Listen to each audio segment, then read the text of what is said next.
Hi, I've been waiting for you.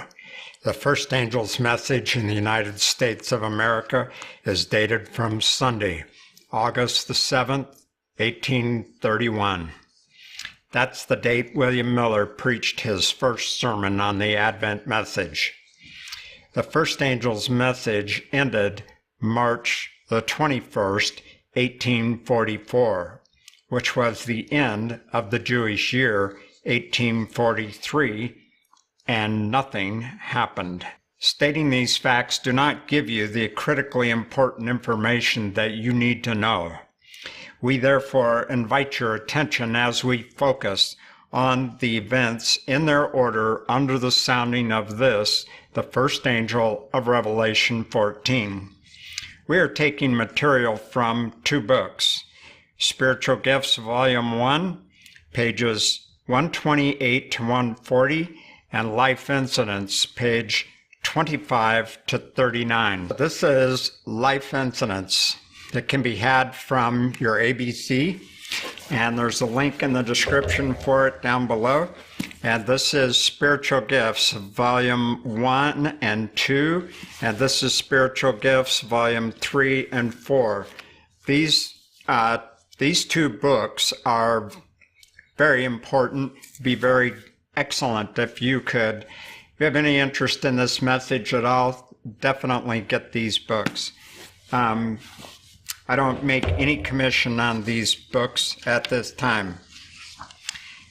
Nevertheless, they're very important for you. These books say things, these books are the truth. They're photocopies of the originals. To continue, God called William Miller to do the special work that he did. God directed his study of the prophecies. God gave him the key to unlock the mysteries of the Bible. God called him to leave his farm, as Elisha was called to leave his oxen and the field of his labor to follow Elijah. William Miller and those who joined him were figured by the first angel of Revelation 14, and they did the same work John the Baptist did in preparing the way for Christ's coming. As William Miller showed the harmony of the prophecies of Daniel and John, he pressed upon the hearts of the people the sacred, fearful warnings of the Word to prepare for the coming of the Son of Man. God blessed William Miller as he worked, and thousands were converted to the message. God was in the proclamation of the time in 1843.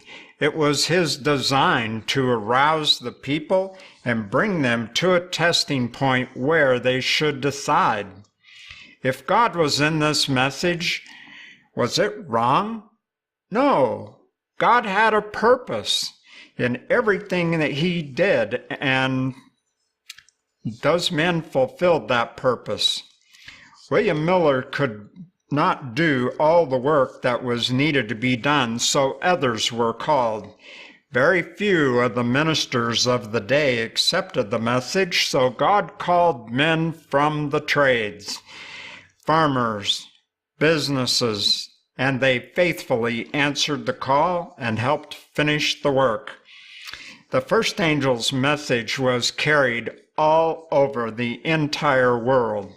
Many other men traveled the earth spreading the first angel's message.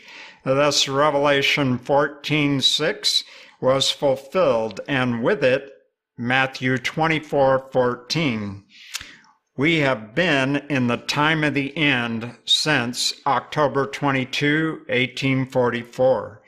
Next time you hear a preacher asking you to give money so that Matthew 24:14 can be fulfilled and the end come, you will know that there is no light in him, as said by Isaiah 8 and verse 20.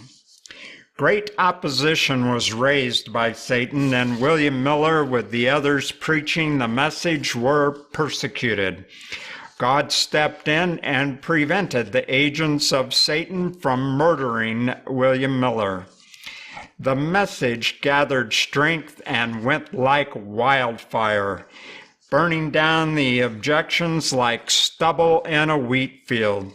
There was no stopping it because God was carrying his work forward. God designed to prove the people and therefore hid a mistake in the calculations of the prophetic periods, and no man could see it. God designed that his people should meet with a disappointment, and this trial separated the false from the true. God led the faithful ones back to their Bibles and showed them the correct understanding of the prophecies. This time is the beginning of the second angel's message, which will be the subject of another video.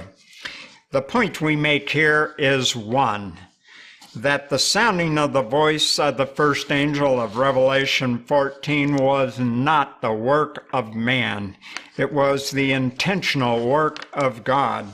That piece of information right there should get your attention. We're talking about the Creator, the Lord God Almighty, the one who's seeking to save us. He came near to us then, and he is coming near now. This business of claiming that the pioneers were wrong is just wrong. It is a cheap trick to cast a shadow of doubt on the pioneers as if we are more intelligent, above needing God's direct help to keep us on the straight and narrow way. Somehow a way we never could be that wrong. The pioneers were God's chosen men, doing the very work God gave them to do, and God gave his stamp of approval on their work. God then gave them more light. They accepted that light and moved on with new duties given them by God. This first angel's message is proof positive that we can trust God to lead us in the right way. We can trust God to show us the next step to take in his timing. Our place is to patiently wait, watch, until he leads on. May God bless your study. There are links below for those wishing to acquire these books. I earn no commission on the sale of these books, but you need these books. This is Spiritual Gifts 1 and 2, and the two little, they're very tiny little black books. You can see my hands. They're very small. And the book Life Incidents. This was published by James White, and it has critically important information in it. He published this book to give a correct delivering of the third angel's message, and that's what we are about here. Please help me to spread this message. Just all you need to do is click 3 times. The first time, click on the little thumbs up icon. And then the second time, click on the subscribe button. And then you'll see a gray bell-shaped icon. You can click on that, and you'll be noticed every time we put up a new video. Thank you.